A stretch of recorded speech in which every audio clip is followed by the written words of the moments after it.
Hai Sobat Jurnal, Hai. bersama Dian nih di sini.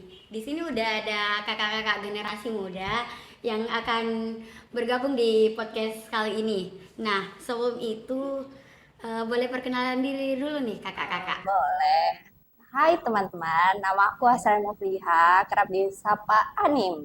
Aku merupakan Base Intelligentsia Duta Lingkungan Hidup Provinsi Sulawesi Selatan tahun 2022. Wah, kalau kakak sendiri? Oke, kalau saya nama lengkap saya Rizaldi Wajo. Saya kerap dipanggil Saldi dan merupakan Duta Lingkungan Hidup Provinsi Sulawesi Selatan tahun 2022. Alhamdulillah tahun ini di tahun 2022 itu saya menjadi winner. Wah, sebelumnya selamat ya Kak atas Masih. prestasi-prestasi yang sudah didapatkan. Nah, udah cocok banget nih kali ini sama tema yang akan diangkat pada kesempatan podcast kali ini. Sebelumnya Dian juga terima kasih Kak karena mau diundang di acara podcast siaran jurnalistik kali ini. Oke, hari ini kita akan ngobrol-ngobrol tentang Makassar berkelanjutan, tentang merawat lingkungan dan budaya khususnya yang ada di Kota Makassar itu sendiri. Oke, sebelum kita masuk ke tema pada kesempatan kali ini, boleh kepet dikit nih Kak tentang perjalanannya selama menjadi duta lingkungan itu gimana sih? Atau motivasi mungkin Kak Anim dan Kak Saldi ya? Iya. Oke, Kak Anim dan Kak Saldi, kenapa sih bisa termotivasi untuk bisa ikut duta lingkungan ini? Oke, mungkin dari aku dulu ya, Nim. Kalau aku sebenarnya termotivasi itu dari 2 tahun yang lalu. Jadi sebelum aku sebenarnya terjun ke pemilihan Duta Lingkungan Hidup Provinsi Sulawesi Selatan, saya mendapatkan rekomendasi dari Kabupaten Luhut Utara. Nah, kemudian di Kabupaten Luhut Utara itu kalau nggak salah terjadi banjir dan itu menewaskan banyak orang. Kemudian di perkotaan di Kota Masamba sendiri itu banjir dari atas, dari hulu dan ke hilir-hilirnya di Kota Masamba. Dan itu ngerasa kayak oh ternyata di Kabupaten Utara sendiri itu masih belum aware terhadap tentang Iya. lingkungan gitu. Makanya aku ngerasa bahwa aku sangat perlu untuk menjadi duta lingkungan supaya aku bisa membagikan semua informasi terkait lingkungan. Karena waktu uh, masalah tersebut itu sebenarnya tentang penebangan hutan gitu, penebangan pohon sehingga terjadilah banjir di hilir itu sendiri. Nah, itu memotivasi aku untuk ikut pemilihan Duta Lingkungan Hidup Provinsi Selatan yang mewakili Kabupaten Utara. Nah, selain itu sebenarnya aku basicnya dari Fakultas Kehutanan yang notabene-nya memang belajar tentang Lingkungan lingkungan, ya. tentang bagaimana kita meng-create lingkungan itu bisa sustainable. Kalau aku dari itu aja sih. Keren sekali ya Kak. Berarti udah banyak pengalaman-pengalaman nih Kak. Karena udah terjun apalagi dunia kampus ya Kak. Bisa Iya. dibilang dunia kampus sudah mempelajari banyak hal tentang lingkungan itu sendiri. Kalau untuk pelajaran tentang lingkungan itu alhamdulillah sih sudah. Cuman kalau untuk mempelajari bagaimana permasalahan di masyarakat itu masih masih dalam proses karena di Duta Lingkungan Hidup sendiri itu banyak banget pelajaran yang bisa kita dapetin. Nah, selain itu sebenarnya dari masalah itu aku buat 2 program nih. Nah, programnya sendiri namanya Green Education Center dan Green Action. Kalau aku udah melaksanakan beberapa program Green Education Center ini dan berkolaborasi dengan Duta Lingkungan Hidup di Balikpapan dan Kalimantan. Nah, kita ngediskusiin soal tentang bagaimana sih permasalahan yang ada di Kalimantan, di Makassar, kemudian apa yang mesti kita lakukan sebagai duta lingkungan dan atau sebagai remaja yang memang fokusnya tentang lingkungan dan bagaimana kita menyadarkan semua remaja-remaja yang belum paham nih terkait lingkungan seperti itu. Oh, kalau Kak Anim sendiri gimana nih Kak? Motivasi apa sih yang membuat yakin kalau Kak Anim itu bisa terjun di duta lingkungan ini? Atau menjadi apalagi? Iya, best intelligent. Kalau boleh tahu juga apa sih Kak itu? Best intelligent ya? Iya. Oke, jadi sebelumnya, jujur ini Duta Lingkungan itu pertama kalinya saya terjun di ranah duta itu adalah Duta Lingkungan. Dan awalnya itu sebenarnya ada interest kayak ketertarikan ke lingkungan, cuma sisi lain sebenarnya aku mau nantangin diri gitu, bilang bagaimana sih ranah duta itu dan lain sebagainya. Karena kalau dibilang orang biasa kalau berpikiran duta itu kayak ya apaan sih duta cuma ajang kecantikan dan lain sebagainya. Nah, aku mau tahu apakah emang gitu. Sekalian sebenarnya duta itu adalah hal di ranah zona nyamanku dan aku mau coba dan ternyata pas aku terjun oke, aku di ranah itu dan ternyata seru dan banyak banget juga pengalaman yang bisa didapatkan. Terus hal lainnya adalah dari dulu emang suka sama lingkungan, suka kayak interestnya kayak jangan buang sampah dong ini cuma karena kita itu nggak punya power Iya. kayak cuma sebagai masyarakat biasa pasti bilang ih apaan Apaan sih sih? gitu Iya. kayak so peduli dan lain sebagainya. Hampir aku juga pernah di satu posisi kayak aku lagi materi nih sama ada narsum. Aku bertanya bilang kenapa sih kita harus mungut sampah, jaga sampah kita dan lain sebagainya. Sedangkan orang-orang lain itu sembarangan buang sampah Betul. dan lain sebagainya. Dan saya bilang bahasa kasarnya itu kita kayak tukang bersihnya mereka begitu. Kenapa kita harus? Nah, sampai di situ narsumnya bilang, memang itu apa ya? Kalau kamu mau berbuat baik sama lingkungan, jangan berharap orang lain akan berubah. Jangan pernah harap ke manusianya, tapi kamu harus harap ke itu balik ke dirimu. Semisalnya kalau kamu baik sama lingkungan, pasti segala hal itu akan datang baiknya ke kamu. Misalnya kamu dimudahkan suatu hal Betul, dan lain betul. sebagainya atau dari segi kesehatan kamu juga bagus. Nah, dari situlah aku kayak oh Tertarik nih. gitu ya. Oh, semakin tertarik tuh aku gabung ke Duta Lingkungan dan salah satunya coba terjun dan emang sih menurutku ranah duta apalagi Duta Lingkungan apalagi kita kayak fashion di situ semakin semakin apa ya? Semakin terasa bakat kita, semakin terasa juga ilmu kita dan ya sangat bersyukur bergabung. Dan soal base Iya. intelligence itu apa? Oke, Soalnya baru dengar, Kak. iya, sekedar info guys. Di duta-duta itu biasanya itu ada yang namanya kayak winner, runner up satu, dua, terus ada juga yang namanya best best. Kalau Iya. kami tuh banyak kayak salah satunya saya best intelligence ya. Kalau dari aku juga sebenarnya kepo, kenapa saya bisa best intelligence ya gitu. Sampai aku tanya yang jadi panitia kemarin, katanya kamu pintar. Wow, enggak bercanda. Jadi kayak dia bilang itu adalah kalkulasi dari sebuah nilai. Yang pertama dari tes karena jujur saya adalah jalur umum. Kak Sali kan rekomendasi ya. Saya jalur umum mewakili Makassar kemarin dan ada tes tulisnya dan katanya itu tinggi di situ. Terus ada juga tahapnya itu adalah wawancara. Nah, di wawancara juga tuh nilaiku tinggi di situ. Jadi dari segi basic public speaking, pengetahuan dan lain sebagainya tuh tinggi sehingga bisa dapat ke ranah base intelligence ya. Wah, keren sekali ya, Kak. Berarti antara base intelligentsia ini dengan winner, Kak, kan tadi Kakak Saldi bilang ya, kalau Kakak Saldi itu di Duta Lingkungan winner. Iya. Nah, terus perbedaan Kakak Saldi dan Kak Anim sendiri itu apa? Kalau winnernya itu sebenarnya dia balance antara semua dari challenge yang diberikan.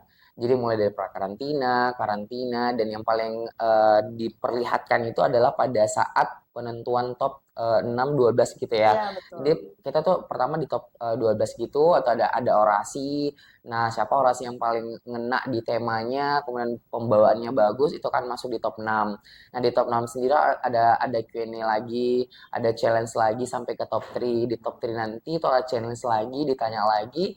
Nah, jawaban yang paling yang memang menurut juri itu adalah paling the best. Nah, itu akan menjadi pemenang gitu. Nah, kalau di Best Intelligence sendiri itu ada beberapa penilaian terkhusus untuk mencari orang-orang yang memang di bidang intelijensia atau pemikiran dan kecerdasannya itu di atas rata-rata, makanya dia terpilih jadi best. Tapi dia tidak termasuk ke dalam top 3 gitu. Oke, sedikit. Oke, mulai paham nih, Kak. Nah, berbicara soal alur Duta Lingkungan sendiri nih, Kak. Dian juga pernah, apalagi ya, kita lihat Kota Makassar khususnya ya. Tapi kan Saldi kan dari Wajo, tapi berhubung udah jadi Duta Lingkungan Sulawesi Selatan ya, Kak. Nah, kita angkat isu sedikit tentang maraknya sampah di Kota Makassar. Boleh? Boleh. Oke. Nah, di sini kita boleh melihat, Kak, apa sih peran yang sudah disalurkan oleh anak-anak Duta Lingkungan itu sendiri karena melihat sampah-sampah yang ada di Kota Makassar itu Contohnya ada di Pantai Losari Kak, boleh kita lihat Pantai Losari itu sampahnya sudah berserakan di mana-mana. Nah, apakah kakak-kakak ini sebagai anak duta lingkungan turun andil dalam eh, ber sharing sharing session atau memberikan edukasi terhadap teman-teman yang ada di sekitar sana, atau khususnya juga di paling tidak lah Kak, teman-teman mungkin teman-teman kampus. Gimana sih Kak perannya Kakak sebagai, setelah dinobatkan sebagai duta lingkungan, apa sih perannya yang paling berperan andil di dalam itu mengelola sampah? Mohon dulu ya. Iya. Ya, Bang dulu. Oke, kebetulan aku bukan dari Wajo. Memang nama aku Rizal di Wajo, tapi aku bukan dari Kabupaten Wajo. Aku dari Kabupaten Luwu Utara. Jadi karena kita udah membawahin 24 kabupaten kota yang ada di Provinsi Sulawesi Selatan, termasuk ya Kota Makassar. Memang banyak banget program yang bisa kami realisasikan di Kota Makassar. Salah satunya kemarin kita udah menyelenggarakan Hari Peduli Sampah Nasional yang menggait banyak platform seperti Duta Pelajar, kemudian Duta Budaya, Duta Museum, Duta Wisata, kemudian Duta Potensi Pemuda Indonesia, Mr. Teen Sulawesi Selatan. Kita ngajak semua kolaborasi orang-orang yang memang kami anggap bahwa dia berpengaruh di bidangnya masing-masing, sehingga orang-orang yang tersebut itu yang bakal menjadi role model ke teman-temannya yang lain gitu. Jadi untuk meng-create dan mengubah paradigmanya orang itu, kita harus memilih dulu orang yang mempunyai value, yang memang layak untuk didengarkan dan memang punya power gitu. Nah, makanya kami berkolaborasi dengan berbagai banyak platform ya. Ini kemarin kita kolaborasi dan kita invite mereka untuk memperingati Hari Peduli Sampah Nasional, dan itu membersihkan Pantai Losari. Karena memang salah satu sampah yang destinasi ini termasuk destinasi wisata yang terkenal juga. Dan kalau orang-orang yang jauh nih dari kayak Jakarta manapun di Pulau Jawa, Pulau Kalimantan dan Pulau Bali, banyak itu mereka nanya bilang, ih Makassar Pantai Losari ya, gitu kan. Jadi tapi ternyata Pantai Losari itu bukan dia kotor ya, cuman memang perlu dibersihkan gitu setiap hari gitu. Tapi memang ada beberapa hal yang memang kita dari jalan dari Benteng Rotterdam menuju ke Pantai Losari itu kita memungut sampah tersebut, sampah-sampah plastik yang memang masih bisa dipungut, kemudian diangkut, dan kegiatan itu juga kita berkolaborasi dengan Dinas Lingkungan Hidup di Kota Makassar. Gitu. Kita juga kemarin kalau nggak salah kita kolaborasi dengan polisi ya. Nah, polisi dari LL sendiri itu kita diajak untuk membersihkan sampah lagi yang ada di Pantai Losarinya dan di pantainya, yang terjun langsung untuk mengambil sampah-sampah yang ada di laut gitu. Pendapat Kak Andi sendiri nih mengenai isu tersebut Kak? Kalau aku sendiri sih kayak apa sih peranku terkait hal tersebut? Sebenarnya aku lebih terjun ke ranah sosial media, kayak nge-influence teman-teman. Karena ibaratnya kalau kamu mau tarik orang bahwa kamu harus peduli lingkungan, kamu jangan buang sampah dan sebagainya. Hal pertama itu kamu harus tumbuhkan dan mereka harus tahu kenapa sih saya nggak boleh buang sampah, kenapa sih apa gitu. Misalnya orang pasti berpikir kayak, oh jangan buang sampah nanti merusak lingkungan, cuma lingkungan. Padahal kalau kita gali, kalau kamu misalnya menerapkan satu gaya hidup yang ramah lingkungan, contohnya aja ya, contohnya kayak bawa tumbler gitu. Kayak oke, kita bawa tumbler, berarti kita nggak nyampah, nggak beli lagi botol plastik. Itu ranah lingkungan. Tapi kalau kita gali lagi, ternyata ada ranah-ranah lain. Kayak misalnya, kamu bisa bagus dari segi kesehatan. Karena on time minum, sekarang selalu bawa tumbler. Nggak usah nunda-nunda dulu. Kayak misalnya kamu dalam ruangan, kamu nggak bisa belanja di luar misalnya. Tapi kamu karena ada air, jadi kamu bisa langsung minum. Itu dari segi kesehatan. Nah, terus dari segi ekonomi apa nih? Nah, dari segi ekonomi, kamu bisa hemat gitu. Bayangkan saja kalau dalam sehari itu kamu harus minum 2 botol misalnya. Nah, mungkin itu seharga 5.000 dan kamu kalikan selama 1 bulan misalnya. Itu kan lumayan banyak kosnya dan bisa kamu tabung atau alihkan ke hal yang lain. Itu dari segi ekonomi, lingkungan, dan lain sebagainya. Jadi kita harus narik dulu nih, bilang apa sih kenapa kamu harus peduli lingkungan dan apa benefit bagi dirimu dan hal lainnya, bukan cuma berfokus ke lingkungan gitu. Nah, itulah aku lebih influence, mengedukasi hal tersebut ke sosial media aku. Ada yang namanya konten itu @link edukasi lingkungan. Jadi itu konten-konten berupa permasalahan lingkungan, baik itu bagaimana itu food waste, bagaimana itu sampah, kenapa kita harus bawa tumbler dan lain sebagainya. Aku lebih nge-friends itu. Karena kenapa? Kalau aku cuma karena saya punya basic di ranah editing, jadi aku manfaatkan skillku itu untuk menginfluence orang-orang. Jadi kenapa tidak kita mempengaruhi orang-orang melalui sosial media? Karena kita nggak bisa memungkiri kan, banyak banget itu orang sudah pakai TikTok lah, Instagram, dan lain sebagainya. Kenapa kita nggak pakai untuk hal-hal kebermanfaatan? Kalau aku sih lebih ke situ, Kak. Belum ketemu si sobat, hati campur aduk, tangan kau terus ngadu. Belum lengkap kalau belum ngopi Lokalate. Kopi Lokalate, sobat melek gue. Oke Kak, cukup menarik ya membahas soal sampah ini. Kalau ada sedikit yang terlintas di kepala dia nih Kak, mengenai soal sampah. Nah boleh kita lihat tempat pembuangan akhir di Kota Makassar itu kan minim. Khususnya mungkin yang orang-orang ketahui itu cuma ada di TPA Antang. Nah, gimana sih Kak pandangan Kakak menurut minimnya? Kita kan di sini Kak dari data-data yang sudah ada, boleh kita lihat sampah masyarakat tiap harinya itu luar biasa sekali. Nah, tapi tempat pembuangan akhir yang ada di Kota Makassar itu kalau dia sendiri cuma tahunya ada di TP Antang Kak.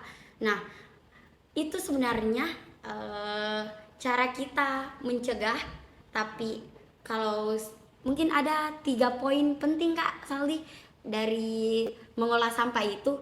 Tapi yang dia lihat semakin hari itu semakin bertumpuk sampah-sampah yang ada di TP Antang.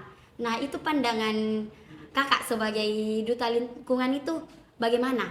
Atau adakah cara untuk mungkin kalau dibilang sampah-sampah di sana itu nggak mungkin bakalan habis ya Kak, tapi adakah cara biar di sana juga itu bisa terrealisasikan? Apalagi masyarakat di sana mungkin udah terganggu sekali Kak dengan mungkin baunya atau bagaimananya, mungkin ada pandangannya Kak minimnya. Kadang dia aja deh. Ya, kalau sebenarnya berbicara tentang TPA Antang, memang ini adalah permasalahan kita semua gitu. Dan dari manapun itu berasal ya kita dari diri kita juga kan sebenarnya. Terus apa sih yang mesti kita lakuin? Sebenarnya yang mesti kita lakuin itu ada kembali lagi, dan aku sering infoin ke teman-teman bahwa kita harus mengubah pola hidup kita itu menjadi green life cycle gitu. Kita nggak bisa langsung semata-mata bilang, oh iya TPA Antang itu jadi ini nih 15 meter nih tingginya, itu gimana dong. Ya kita kembali lagi pada diri kita sendiri, itu adalah memanfaatkan dan bagaimana membuat diri kita itu supaya bisa sustainable living gitu. Nah yang paling penting juga adalah dalam prosesnya itu kita harus menerapkan pola 3R, namanya reduce, reuse, dan recycle. Tapi kalau program pemerintah itu kan sebenarnya sudah ada. Cuman yang perlu diperhatikan dan dirubah adalah bagaimana mindsetnya orang-orang itu peduli terhadap lingkungan kita. Dengan apa? Dengan melaksanakan 3R yang tadi yang saya sampaikan. Reduce itu adalah mengurangi sampah, reuse menggunakan kembali, kemudian recycle itu mendaur ulang. Nah, kalau proses pengolahannya sebenarnya itu aku sebagai duta lingkungan itu bukan sebagai bentuk orang-orang yang memang akan mengkreat TPA Anteng itu, akan menyulap TPA Anteng itu langsung jadi bersih dan sebagainya. Itu bukan kerjaan kita gitu, tapi kerjaannya itu adalah ada tersendiri yang namanya Dinas Lingkungan Hidup, yang notabene adalah seorang government kan, adalah pemerintah yang memang bekerja untuk mengelola pengolahan program itu. Tapi kalau di lingkungan itu adalah bagaimana kita mengkampanye orang-orang untuk merubah paradigma yang salah menjadi yang benar. Semisal nih kayak membawa tumbler sendiri, itu salah satu program yang bisa dilakukan dengan memanfaatkan kategori reuse atau menggunakan kembali. Dengan menggunakan kembali tumbler ini, mengisi airnya kemudian kita konsumsi gitu kan, kita kan tidak membeli botol-botol air minum lagi yang ada di luar atau botol plastik, dan itu yang akan menimbulkan sampah plastik kan, sebenarnya seperti itu. Nah kalau mau dipikir bahwa akan terganggu masyarakat di daerah sekitar, of course kita jangan lewat di situ kan mencium bau yang tidak enak kan. Selain bau yang tidak enak, terus kemudian ada gas metana yang dapat dikeluarkan dari sampah itu yang menurunkan mengikis lapisan ozon, kemudian ada air lindi yang memang beracun, itu jadi salah satu dan dampak negatif yang akan bakal terjadi gitu. Nah, yang mesti kita lakukan adalah ya itu tadi, mengubah pola hidup kita menjadi green life cycle. Setidaknya bukan bukan setidaknya kita menyelesaikan solusi itu, tapi setidaknya kita berproses untuk mengurangi gitu sih. Jadi mengurangi sampah itu supaya sampah yang menumpuk ini bisa dikelola dengan baik. Prosesnya adalah mengurangi sampah tersebut untuk tidak langsung menjadi sampah yang banyak. Ya walaupun saat ini sampahnya banyak ya. Iya. Gitu. Aduh, Betul. kayak Kalau pandangan Kak Anim sendiri gimana nih Kak? Kalau berbicara soal TPA Antang, sebenarnya permasalahan sampah itu dirasakan oleh seluruh kota di Indonesia. Iya. Ya betul banget. Dan menurutku ya salah satu dan solusi yang kita anggap hal yang kecil tapi bisa berdampak besar gitu. Kayak ibaratnya kalau orang pikir kan, kayak misalnya ada sampah nih, kayak oh cuma satu bungkus, buang aja deh di jalan, itu satu orang. Tapi coba bayangkan kalau ribuan orang yang berpikir begitu, bilang oh cuma satu sampah deh, tapi yang berpikir itu ada ribuan orang. Nah, bayangkan bagaimana sampahnya. Nah itu lagi bahwasanya sebuah kebiasaan saja orang-orang itu tanamkan prinsip bahwasanya mengurangi penggunaan hal-hal benda-benda yang terulang atau bisa menjadi sampah, itu bisa berdampak besar gitu. Jadi lagi-lagi terulang bahwasanya kita harus mencoba untuk bisa hidup ramah lingkungan. Iya. Sesimpel kayak, ayo deh biasakan bawa tumbler gitu.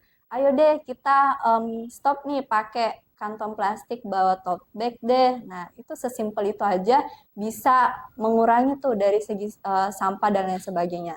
Terlebih di luar dari hal itu, semisalnya mereka mau melakukan pengomposan dan lain sebagainya, itu malah lebih bagus lagi. Jadi lagi-lagi kembali dari situ sih. Ini memang kita nggak bisa berfokus bahwasanya ini tugas pemerintah deh. Iya. Apa sih kerjaan pemerintah dan lain sebagainya? Enggak, tapi itu dari kita semua loh, masyarakat. Soalnya kalau cuma pemerintah yang berpikir membuat sistem dan lain sebagainya, kalau masyarakatnya aja masih belum bisa menerapkan dan tidak menerapkan, itu bakal susah. Jadi kita nggak harus berpatokan ini tugas pemerintah, tapi tugas kita bersama, sehingga hal tersebut bisa berdampak baik juga pada permasalahan sampah itu sendiri.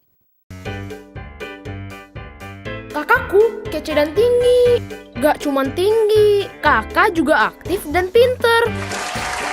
Kalau udah gede, aku mau jadi kayak kakak. Minum Hello School tinggi kalsium dilengkapi omega 3. Bantu pertumbuhan dan aktif sepanjang hari. Hai lo school, tumbuh tuh ke atas, gak ke samping. Nah, lanjut nih Kak, mengenai soal sampah.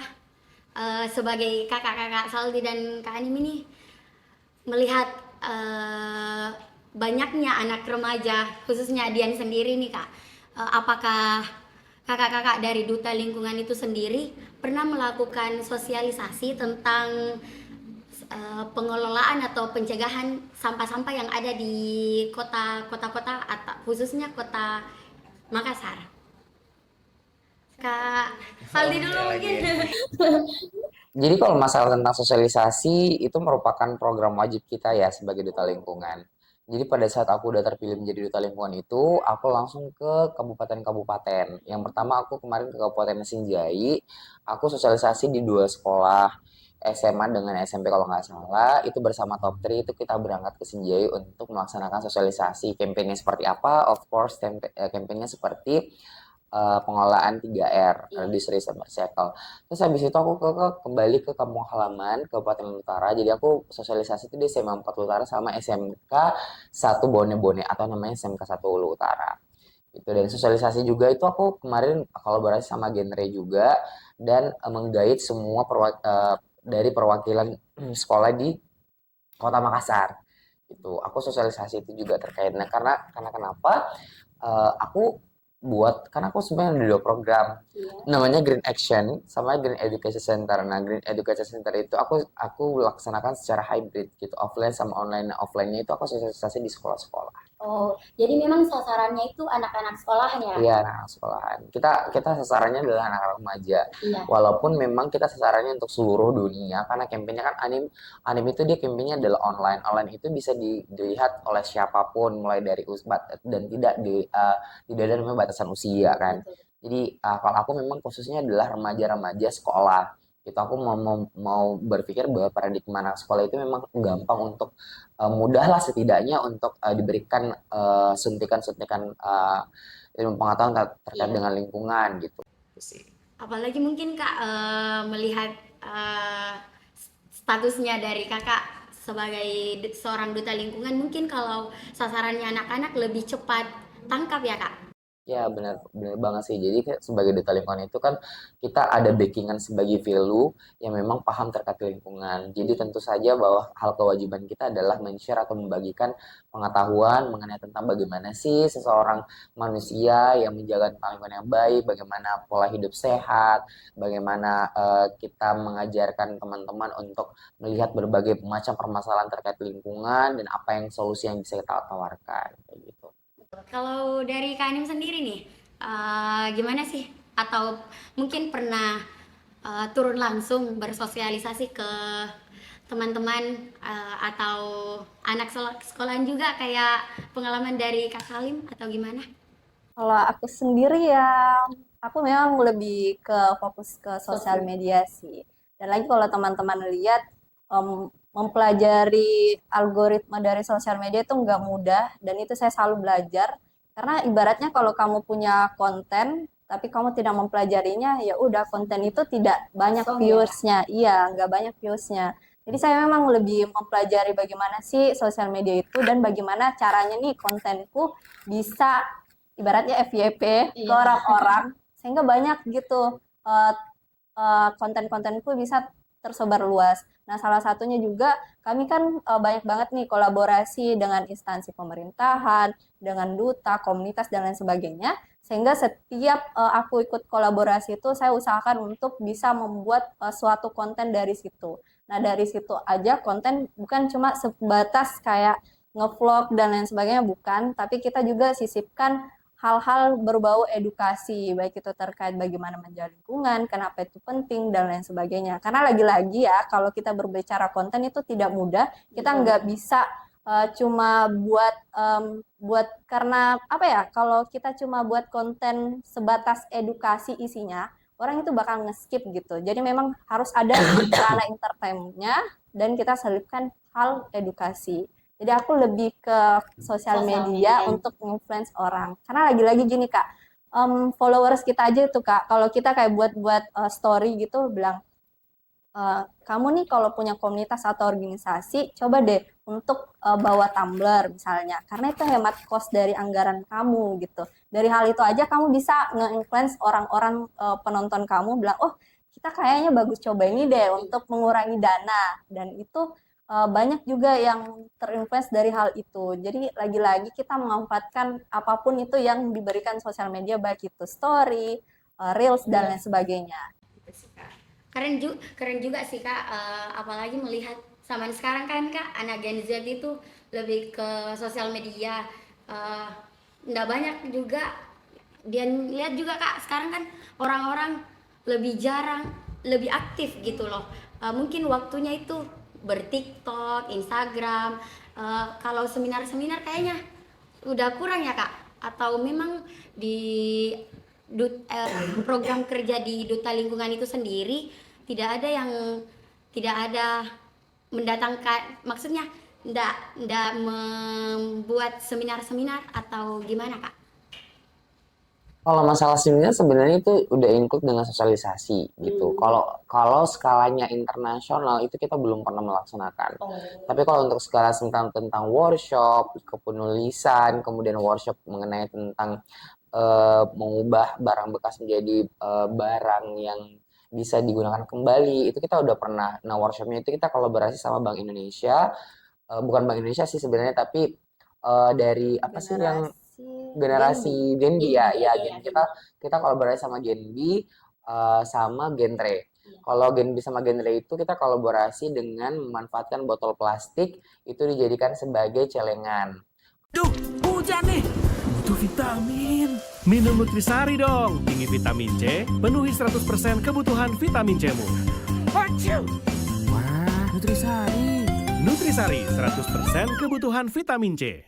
Sebagai anak duta lingkungan, bagaimana sih langkah yang tepat sebagai kita masyarakat awam untuk mencegah banjir pada saat proses musim hujan itu masuk? Kak Agim deh. Iya. Berbicara soal masyarakat kayak kita sendiri untuk mencegah banjir, lagi-lagi ya persoalan sampah itu memang harus kita tuntaskan.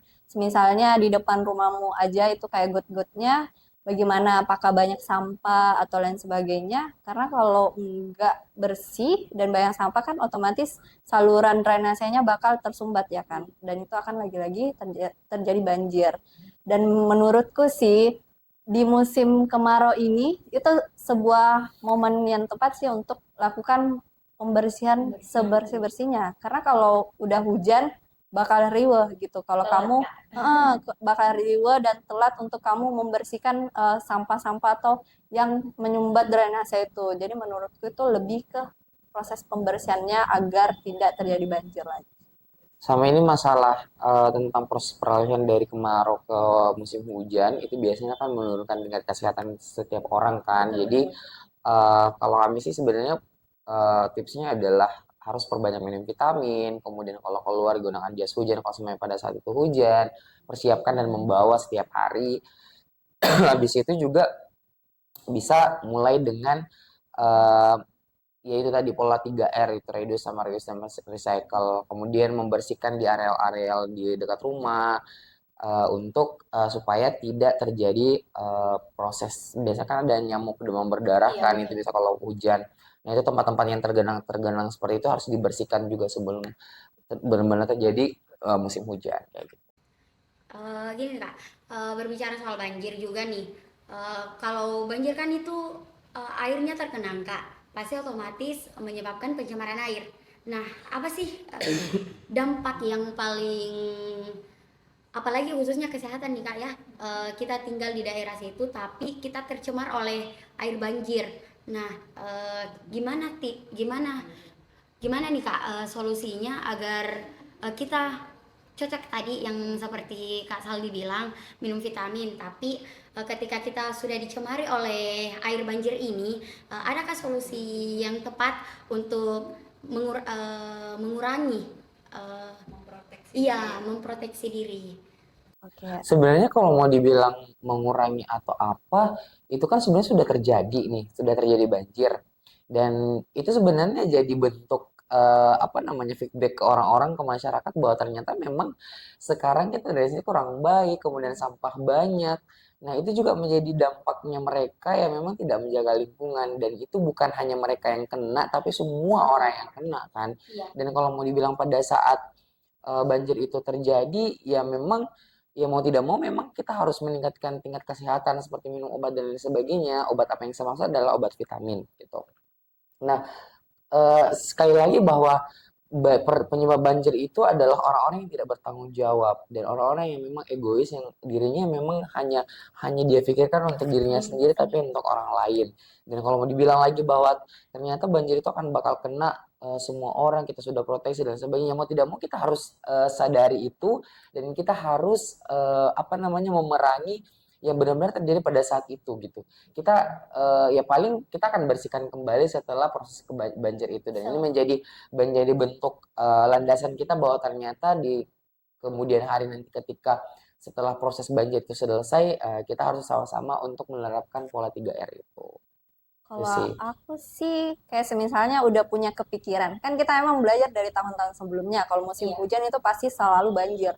Dan dari beberapa artikel dan berita aku baca memang permasalahan drainase di Makassar itu masih bermasalah dan otomatis setiap hujan kayak hujan yang tidak Intensitas tidak terlalu lebat gitu, banjir juga gitu. Itu pertanda memang drainase kita itu kurang bagus. Nah, kalau kita udah tahu nih, udah belajar belakang-belakang hari bakal banjir dan lain sebagainya, seharusnya Kita tuh nggak harus nunggu musim penghujan untuk membersihkan atau mencegah diri supaya nggak sakit atau nggak banjir dan lain sebagainya. Tapi kita memang harus mulai dari sekarang loh. Kenapa kita harus nunggu harus musim penghujan? Kenapa kita nggak lakukan sekarang? Guys, misalnya kita bersihkan emang itu area-area lorong kita terkait sampah dan kita juga bisa apa ya ala-ala Pandawara kali ya. Kita buat kayak warga-warga RT-RT kan bisa gitu ala-ala Pandawara membersihkan kan kalau efeknya itu kan bakal balik lagi ya ke masyarakat ke orang-orang sekitar di situ jadi why not kenapa kita harus menunggu banjir guys. Betul, betul. Nah, Kak, singgung sedikit nih tentang kesadaran mahasiswa khususnya karena kebetulan kan Dian juga mahasiswa. Apakah memang betul atau maraknya sampah yang tercemarkan di kota-kota besar ini penyebabnya oleh generasi-generasi zaman sekarang, Kak, khususnya kayak generasi Dian. Apakah mereka yang kurang kesadaran atau gimana nih? Ataukah adakah presentasi dari Kakak sebagai duta lingkungan itu sendiri mempelajari bahwa siapa sih pelaku yang paling meningkat, generasi yang mana sih yang buat sampah itu sendiri bisa sebanyak ini? Oke, kalau mau dibilang presentasi ke mahasiswa, ke remaja-remaja sebenarnya kita nggak bisa mengatakan hal tersebut. Karena kenapa? Semua presentasi sampah itu segmentasi usianya itu semua berperan penting gitu.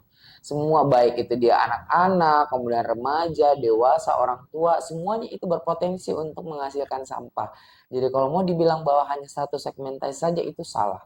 Semua berkaitan. Jadi mulai anak-anak, remaja, dewasa, dan orang tua itu semua berpotensi untuk menghasilkan sampah. Dan kita, ya itu adalah challenge juga bagi kami, adalah bagaimana memahamkan semua segmentasi usia ini supaya paham terkait dengan lingkungan.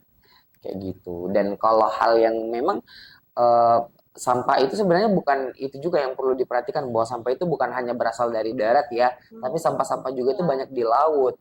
Dan itu pun yang menjadi permasalahan bahwa sampah-sampah itu bahkan menjadi sumber makanan bagi makhluk hidup yang ada di laut dan itu juga menjadi sumber makanan kita seperti ikan-ikan kan. Betul. Itu mikroplastiknya itu udah bahaya banget untuk kita dan bagi makhluk hidup yang ada di laut kayak gitu.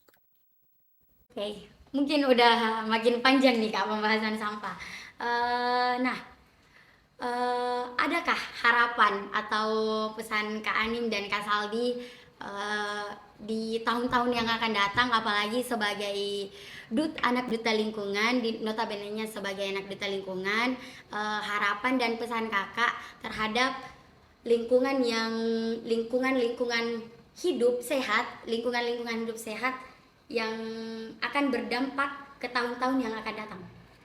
Oke, kalau masalah berbicara tentang harapan, mungkin bukan cuma saya dan Anim yang berharap ya, tapi harapan yang paling penting adalah bagaimana orang-orang paham terkait dengan lingkungan, bagaimana orang-orang menjaga lingkungan itu dengan baik, mengubah pola hidup menjadi green life cycle. Seperti itu pasti harapan kita semua, bagaimana nanti anak cucu kita juga merasakan bumi yang aman, bumi yang nyaman, bumi yang tidak panasnya sampai 42 derajat yang kita udah rasain sekarang. Itu sih sebenarnya yang harapan aku terbesarnya adalah bagaimana orang-orang paham terkait tentang pengelolaan lingkungan yang baik. Kalau Mungkin Kak bagaimana? Anim sendiri apa ya? Kalau berbicara harapan, kayaknya itu adalah sebuah harapan yang apa ya? Udah udah lama kayak harapannya ini. Tapi ya lagi-lagi ya kawan-kawan. Kalau kita berharap sama manusia untuk berubah itu susah. Tapi ya kita kembalikan lagi ke individu masing-masing. Bagaimana mereka bisa punya interest atau kesadaran bahwasanya lingkungan ini bukan hanya berefek ke lingkungan aja, tapi ke dirimu sendiri juga. Kayak misalnya tadi laut telah tercemar, maka ikan-ikan ataupun hewan laut akan memakan plastik dan menjadi mikroplastik, ujung-ujungnya kamu yang bakal konsumsi, otomatis berdampak ke kesehatanmu. Dan lagi kalau bicara mikroplastik itu juga bisa berpotensi untuk menyebabkan kanker.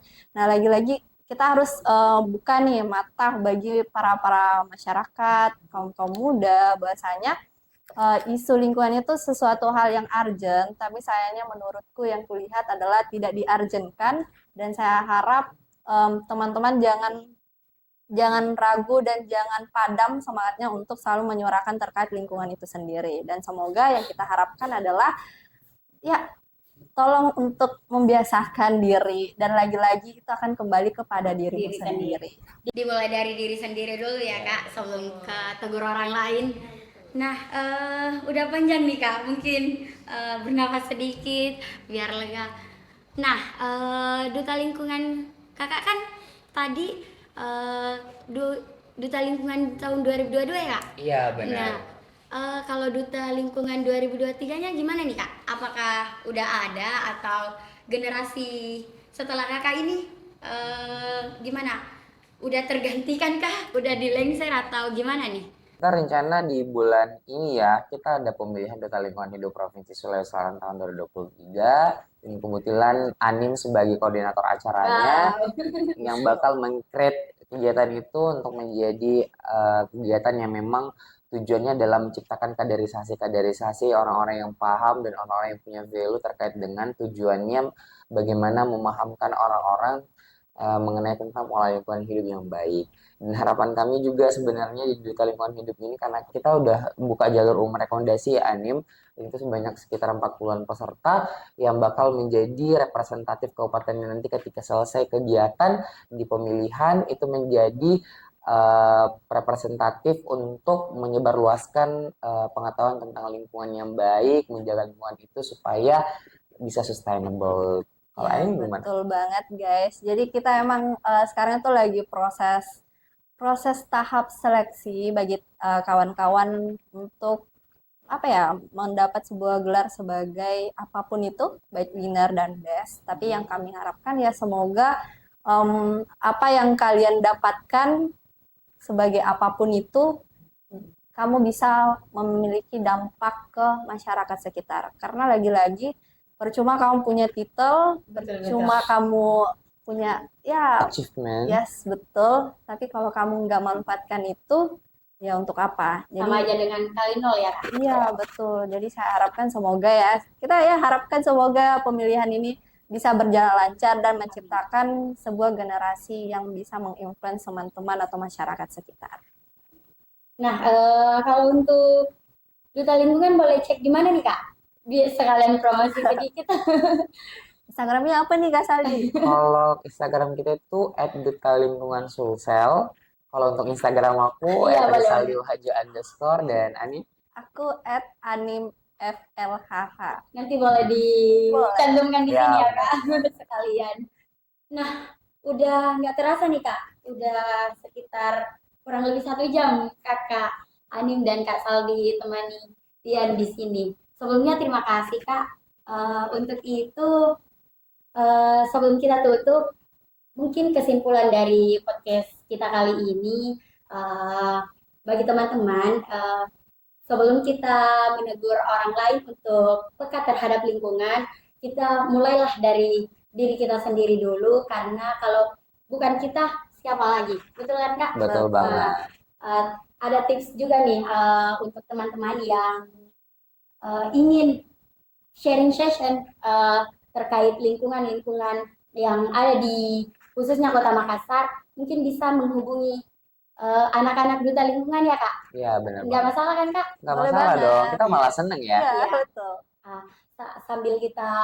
Sambil kita sekalian mencegah dengan kita mengambil satu sampah aja, itu udah mulai langkah awal ya Kak. Iya. Langkah awal.